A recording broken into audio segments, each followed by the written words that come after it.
Bienvenidos a En Consulta con el Dr. Elmer Huerta, tu voz de la buena salud y tu fuente de información médica confiable.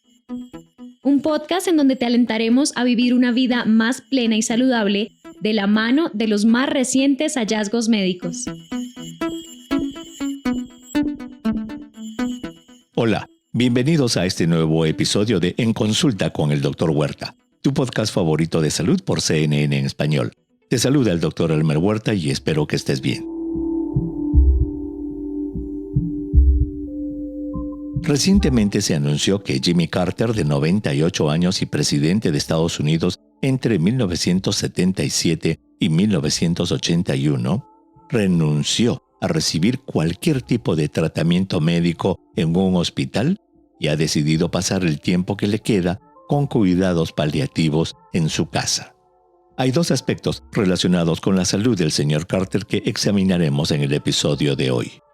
El primero, conocer qué tipo de tratamiento médico recibió el presidente hace casi 9 años cuando se le diagnosticó un cáncer muy avanzado, que presentaba incluso siembras o metástasis cerebrales.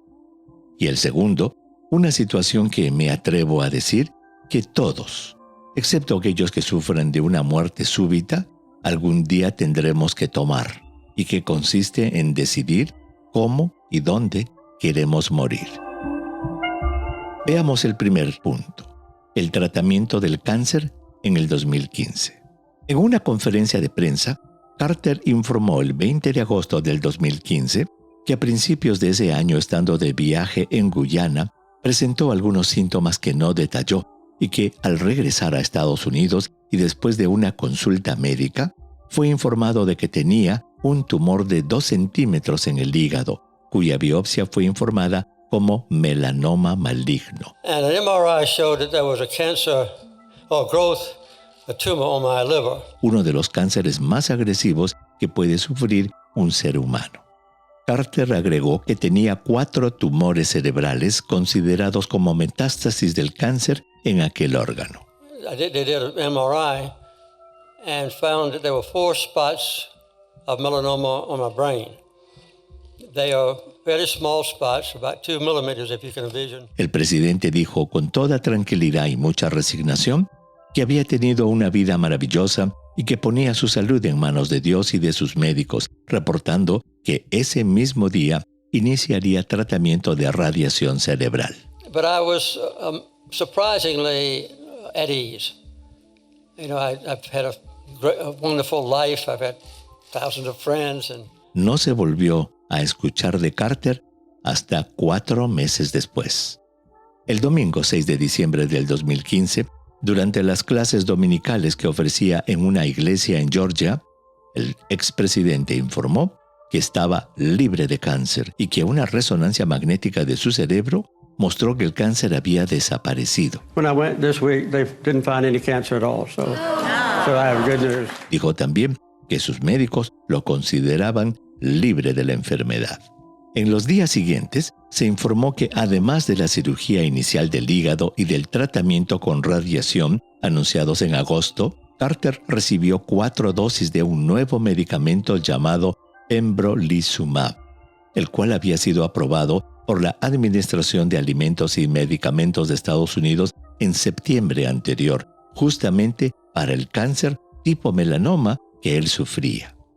Sin duda, el nuevo medicamento, capaz de cruzar la barrera hematoencefálica, que es la defensa natural del cerebro para protegerlo de sustancias químicas, se había concentrado en cantidad suficiente en el cerebro de Carter y había destruido el cáncer. Pero, ¿qué es el pembrolizumab y cómo funciona? El pembrolizumab pertenece a una nueva categoría de tratamiento contra el cáncer, la inmunoterapia, la cual es considerada como la 4ª categoría de tratamientos contra esa enfermedad que desde el siglo pasado incluye a la cirugía, la radioterapia y la quimioterapia. Recordemos que la quimioterapia actúa directamente sobre las células cancerosas, afectando también a las células normales del organismo, especialmente a aquellas que tienen mayor rapidez de división, como las de la sangre y el aparato digestivo, un hecho que explica sus efectos secundarios. Por su parte, los medicamentos de inmunoterapia no atacan directamente a las células cancerosas, sino que estimulan al sistema inmunitario o de defensa para que sea este quien destruya a las células cancerosas. El pembrolizumab y otros medicamentos de su clase son entonces medicinas inteligentes que dirigen al sistema inmunológico para que elimine al cáncer. Pero revisemos el interesante modo en el que funciona el pembrolizumab. En primer lugar, es importante recordar que el sistema inmunológico del ser humano usa células inteligentes llamadas linfocitos T para patrullar el organismo en busca de células cancerosas y destruirlas, impidiendo que crezcan los tumores, para identificar a las células sanas y no hacerles daño. Los linfocitos T usan unos receptores localizados en su superficie, una especie de buscadores de células sanas llamados PD1, los cuales, para respetar precisamente a las células sanas, deben unirse a unos receptores que tienen estas células que se llaman PDL1.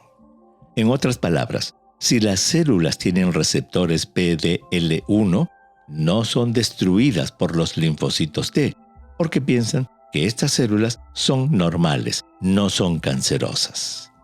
Pero aquí ocurre algo muy interesante, pues en su afán de sobrevivir y perpetuarse, las células cancerosas producen una gran cantidad de receptores PDL1 en su superficie, los cuales engañan a los linfocitos T, que al no reconocer a las células malignas como cáncer, pues no las destruyen. Ahora sí, entendido eso, podemos describir cómo funciona el pembrolizumab. Lo que hace el pembrolizumab es desactivar el receptor PD1 del linfocito T, que como dijimos es su localizador de células sanas. Al desactivar ese receptor PD1, el linfocito T deja de reconocer al receptor PDL1 que habían puesto como escudo las células cancerosas, por lo que deja de ser engañado y es capaz de eliminar el cáncer. El resultado final es que ahora millones de linfocitos son capaces de reconocer a las células cancerosas y destruir el tumor. Y al parecer, eso fue lo que pasó con el presidente Carter. Su tratamiento con pembrolizumab fue tan exitoso que destruyó completamente las células cancerosas de su organismo, permitiéndole permanecer libre del cáncer desde el 2015. El éxito del tratamiento fue tan grande que muchas personas con cáncer les pedían a sus médicos que les den el mismo tratamiento que recibió el expresidente Jimmy Carter. Esa es sin duda una prueba de la eficacia que tiene la inmunoterapia en algunas personas. Pero la segunda lección que nos deja el caso de la enfermedad del expresidente Carter es su decisión, anunciada por la Fundación Carter el 18 de febrero, de que, después de una serie de breves estadías en el hospital, el expresidente de Estados Unidos Jimmy Carter decidió hoy pasar el tiempo que le queda en casa con su familia y recibir cuidados paliativos, en lugar de una intervención médica adicional, y que cuenta con todo el apoyo de su familia y su equipo médico. En otras palabras, la voluntad del expresidente Carter es morir en su casa, no en el hospital. Al respecto, a pesar de que las estadísticas indican que la mayor parte de personas en Estados Unidos desearían morir en su casa, la mayoría muere en una institución de salud, ya sea un hospital o en casas para personas de edad avanzada. Pero eso no ha sido siempre así. Veamos, por ejemplo, cuál ha sido la tendencia sobre morir en la casa durante los últimos años en los Estados Unidos. A inicios del siglo pasado, la gran mayoría de personas en Estados Unidos morían en su casa y muy pocas en el hospital. Pero ya en 1949, las cosas se igualaron, viéndose que la mitad de las muertes ocurrían en casa y la otra mitad en una institución de salud. En 1958, ya solo el 40% de muertes ocurrían en la casa, cifra que bajó al 26% en 1980, llegando a su punto más bajo en 1987, cuando solo el 15% de personas mayores de 65 años morían en su casa. Es recién, en los últimos años, cuando esa tendencia se ha ido revirtiendo, documentándose que las muertes en casa para personas mayores de 65 años aumentaron a 21% en 1997 y a 24% en el 2007. En otras palabras, durante el último siglo, debido a la proliferación de unidades de cuidados intensivos, ventiladores mecánicos y otros métodos de soporte de pacientes graves, ha ocurrido el fenómeno de medicalización de la muerte, en la cual puede mantenerse a una persona muy grave viva durante varias semanas en un hospital. En esta situación colaboran, en mi opinión, la idea de que la muerte es el enemigo de la medicina y el deseo de médicos y familiares de prolongar la vida de enfermos muy graves el mayor tiempo posible en un hospital. Al respecto, son múltiples las razones por las cuales las personas mueren en su casa o en el hospital. Una de ellas es el estado socioeconómico de la familia, habiéndose descrito en un estudio estadounidense que las personas que pertenecen a una minoría y aquellas con menor nivel educativo tienen mayor tendencia a tener una muerte hospitalaria, mientras que al revés, las personas con mayor educación, mayor soporte social, más medios económicos y que mueren de cáncer prefieren hacerlo en la casa. Un estudio australiano hecho en 49 países encontró que esa realidad se traduce a nivel global, habiéndose visto que el 60% de los habitantes de países de bajos ingresos económicos muere en su casa, comparado con solo 27% de las personas que viven en países de ingreso económico alto. Esta situación, al igual que el estudio estadounidense, refleja el acceso al soporte familiar y a los servicios de salud en esas regiones, pues es fácil imaginar que debe ser muy difícil cuidar a una persona muy enferma en la casa cuando todos tienen que trabajar para mantenerse. A propósito, ¿has pensado alguna vez en dónde te gustaría morir si tuvieras una enfermedad crónica terminal? ¿En tu casa o en el hospital?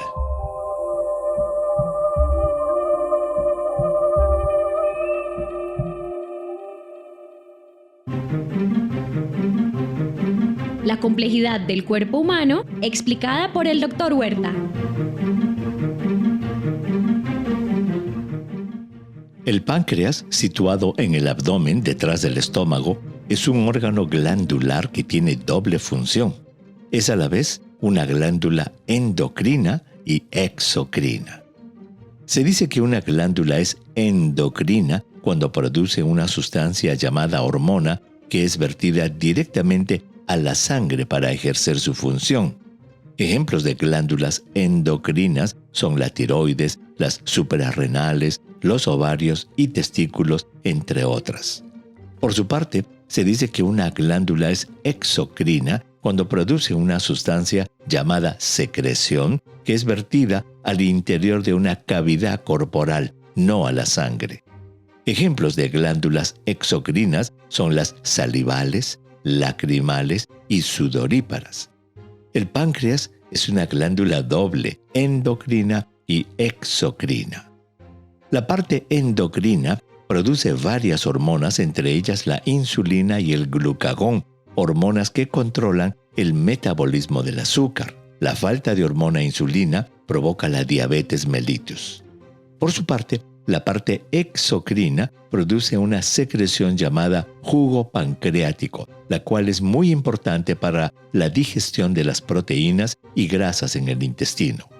Una alteración de la función exocrina del páncreas es la pancreatitis, grave enfermedad que puede provocar la muerte del paciente. El páncreas puede sufrir múltiples enfermedades, entre las que destacan el cáncer, siendo este tipo de cáncer uno de los cánceres más agresivos y letales que puede sufrir el ser humano. Abrimos el consultorio. ¿Qué preguntas tienes? El Dr. Huerta te responde. Un oyente nos pregunta, ¿podría explicar qué es la pasteurización?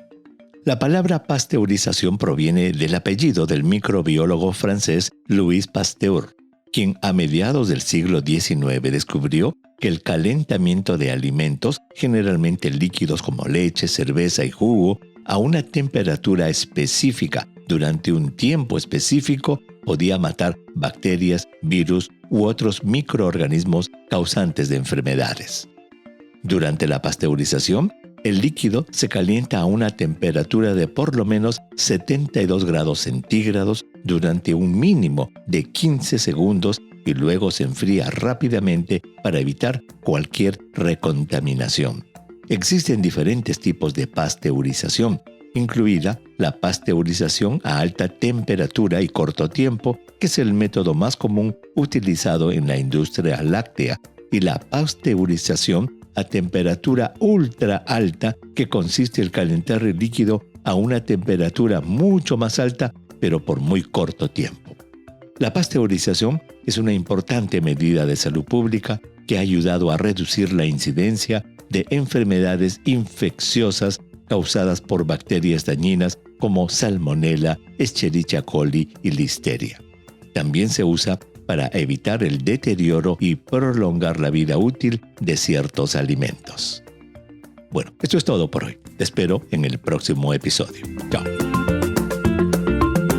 Gracias por escuchar En Consulta con el Dr. Elmer Huerta, tu voz de la buena salud y tu fuente de información médica confiable. Recuerda suscribirte en tu app de podcast favorita. Puedes enviar tus preguntas al Dr. Huerta en Twitter, a @Dr. Huerta. Y para conocer lo último en temas de salud, visita cnne.com. Este podcast es producido por el equipo digital de CNN en español.